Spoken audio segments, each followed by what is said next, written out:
السلام علیکم۔ آج جمعہ ہے، نومبر کی 27 تاریخ۔ پاکستان میں عصر شام کے 7، بھارت میں 7:30، اور یہاں ہمارے اسٹوڈیوز کی گھڑیوں میں صبح کے 9 بج رہے ہیں۔ وائس آف امریکہ واشنگٹن کی اردو سروس سے میں ہوں خالد حمید۔ خبروں کے ایک بلیٹن کے ساتھ۔ امریکہ کے صدر ڈونلڈ ٹرمپ نے کہا ہے کہ اگر جو بائیڈن باضابطہ طور پر ملک کے 46ویں صدر قرار پاتے ہیں تو وہ وائٹ ہاؤس چھوڑ دیں گے۔ جمعرات کو تھینکس گیونگ کی چھٹی کے موقع پر صحافیوں سے بات کرتے ہوئے صدر ٹرمپ نے کہا کہ اگر الیکٹورل کالج نے انتخابات میں کامیاب امیدوار کی تصدیق کر دی تو وہ وائٹ ہاؤس سے چلے جائیں گے۔ صدر ٹرمپ نے یہ بھی کہا کہ موجودہ صورتحال میں ان کے لیے شکست تسلیم کرنا آسان نہیں ہوگا۔ جب ان سے پوچھا گیا کہ اگر الیکٹورل کالج بائیڈن کے حق میں ووٹ دیتا ہے تو کیا وہ وائٹ ہاؤس چھوڑ دیں گے، اس پر انہوں نے کہا کہ یقینی طور پر میں ایسا ہی کروں گا، لیکن میرے خیال میں 20 جنوری تک بہت سی نئی چیزیں رونما ہو چکی ہوں گی۔ صدر ٹرمپ نے جو بائیڈن کی حلف برداری کی تقریب میں شرکت کرنے سے متعلق سوال کا جواب دینے سے بھی گریز کیا۔ صدر ٹرمپ کا کہنا تھا کہ صدارتی انتخاب دھوکہ دہی پر مبنی تھا، تاہم انہوں نے مبینہ انتخابی بے ضابطگیوں اور اپنے اس دعوے سے متعلق کوئی ٹھوس شواہد پیش نہیں کیے۔ ایک جانب انتخابات میں صدر ٹرمپ مسلسل اپنی ناکامی تسلیم کرنے سے انکار کر رہے ہیں، وہیں ان پر ریپبلکن جماعت میں سے انتقال اقتدار کے لیے دباؤ بڑھتا جا رہا ہے۔ گزشتہ ہفتے ہی صدر ٹرمپ نے انتقال اقتدار کا عمل شروع کرنے پر رضامندی ظاہر کی تھی۔ صدر ڈونلڈ ٹرمپ نے صدارتی اختیار استعمال کرتے ہوئے قومی سلامتی کے سابق مشیر مائیکل فلن کو صدارتی معافی دینے کا اعلان کیا ہے۔ فلن پر سن 2016 کے صدارتی انتخابات میں روس کے ساتھ ساز باز کر کے انتخابات میں مداخلت کے الزام میں فرد جرم عائد کی گئی تھی۔ تاہم صدر ٹرمپ بارہا یہ کہہ چکے ہیں کہ روسی مداخلت کی تفتیش سیاسی تعصب پر مبنی ہے۔ ترکی میں ایک عدالت نے جمعرات کو 300 سے زائد سول اور فوج سے تعلق رکھنے والے افراد کو سن 2016 میں فوجی بغاوت کی ناکام کوشش میں مدد کے الزام کے تحت عمر قید کی سزا سنا دی ہے۔ جن افراد کو عمر قید کی سزا سنائی گئی ہے ان میں شامل بعض فوجی جرنیلوں پر یہ الزام تھا کہ انہوں نے لڑاکا طیاروں کے پائلٹس کو اہم حکومتی دفاتر بشمول پارلیمنٹ پر بمباری کی ہدایات دی تھیں۔ عدالت نے لڑاکا طیاروں کے کئی زیر تربیت پائلٹس کو بھی سزائیں سنائی ہیں۔ 15 جولائی سن 2016 کی شب ترکی کی فوج کے گروپ نے مبینہ طور پر صدر رجب طیب اردوان کی حکومت کا تختہ الٹنے کی کوشش کی تھی جو ناکام رہی تھی۔ اس واقعے میں کم از کم 250 افراد ہلاک اور 2000 سے زائد زخمی ہو گئے تھے۔ ملزمان پر یہ بھی الزام تھا کہ انہوں نے امریکہ میں خود ساختہ جلاوطن ترک رہنما فتح اللہ گولن کے ایما پر یہ سب کچھ کیا ہے۔ ترکی نے امریکہ سے مطالبہ کر رکھا ہے کہ فتح اللہ گولن کو اس کے حوالے کیا جائے، تاہم گولن فوجی بغاوت کی سازش کے الزامات کی سختی سے تردید کرتے رہے ہیں۔ تنازعات کی دلدل میں دھنسے اور معاشی بحران میں مبتلا شام کے 93 لاکھ شہریوں کو اس موسم سرما میں خوراک کی بڑھتی ہوئی کمی کا سامنا ہے۔ اقوام متحدہ کے انسانی ہمدردی سے متعلق امور کے قائم مقام نائب سربراہ رمیش راجا سنگھم نے بدھ کے روز سلامتی کونسل کو بتایا کہ شام میں اشیاء ضروریہ کی قیمتیں تاریخی سطح پر ہیں۔ راجا سنگھم کہتے ہیں کہ گزشتہ ایک سال کے مقابلے میں 14 لاکھ شامیوں کو خوراک کے حوالے سے عدم تحفظ کا سامنا ہے اور 93 لاکھ میں سے تقریباً 10 لاکھ شہریوں کو خوراک کے حصول میں شدید مشکلات پیش آ رہی ہیں۔ پاکستان میں شمالی وزیرستان کے تحصیل میر علی میں ہدف بنا کر کیے گئے حملے میں فرنٹیئر ورکس آرگنائزیشن کے 4 اہلکار موت کا شکار ہو گئے ہیں۔ یہ تنظیم پاکستان فوج کی سول ورکس کا ایک یونٹ ہے۔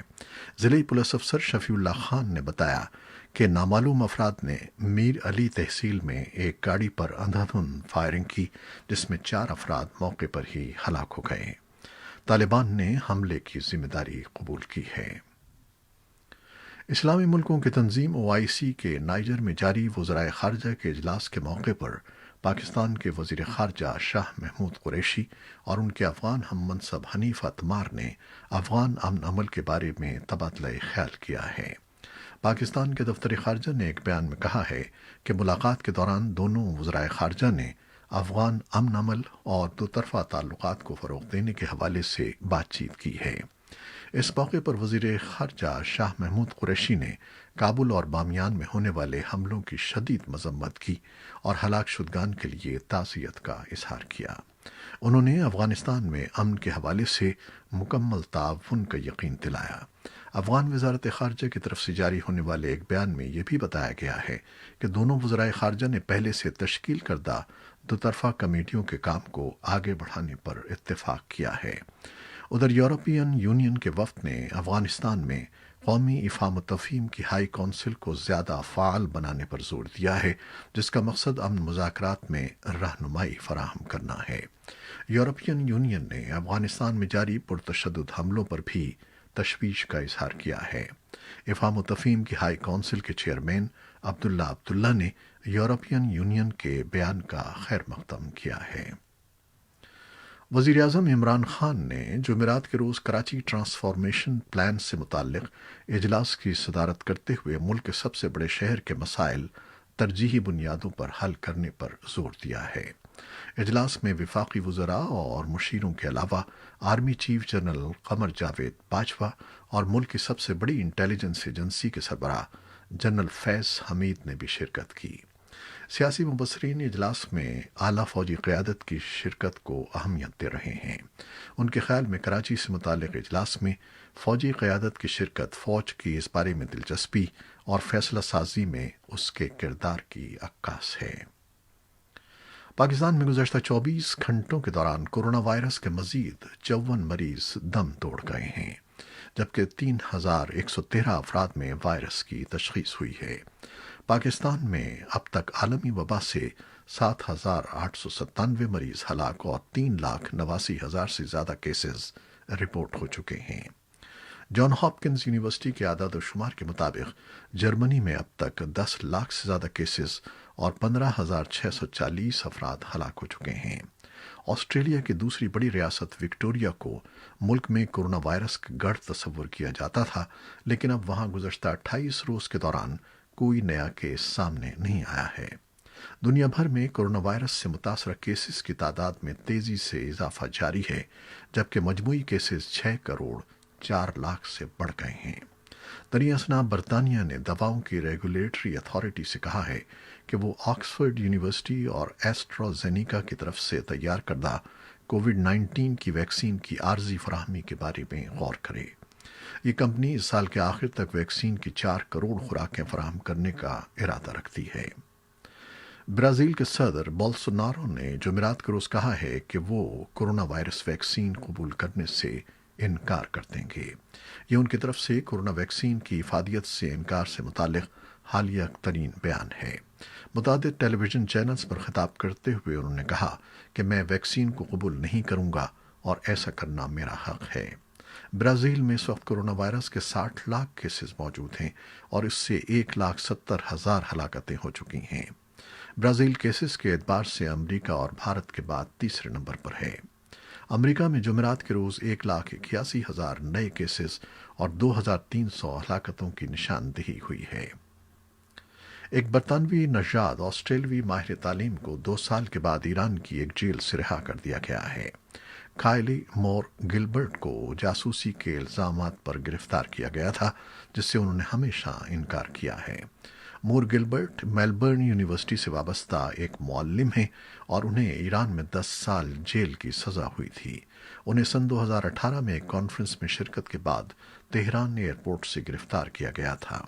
ان پر جاسوسی کے الزامات کے تحت بند کمرے میں مقدمہ چلا کر سزا سنا دی گئی تھی۔ انہوں نے ہمیشہ اپنے خلاف الزامات کو مسترد کیا ہے۔ ایران کے سرکاری میڈیا کا کہنا ہے کہ مور گلبرٹ کو غیر ممالک میں قید ایک ایرانی بزنس مین اور 2 ایرانی شہریوں کی رہائی کے بدلے میں چھوڑا گیا ہے، جبکہ میڈیا ذرائع کا کہنا ہے کہ رہا کیے جانے والے ایرانی باشندے ایک ناکام بم دھماکے کے الزام میں قید کاٹ رہے تھے۔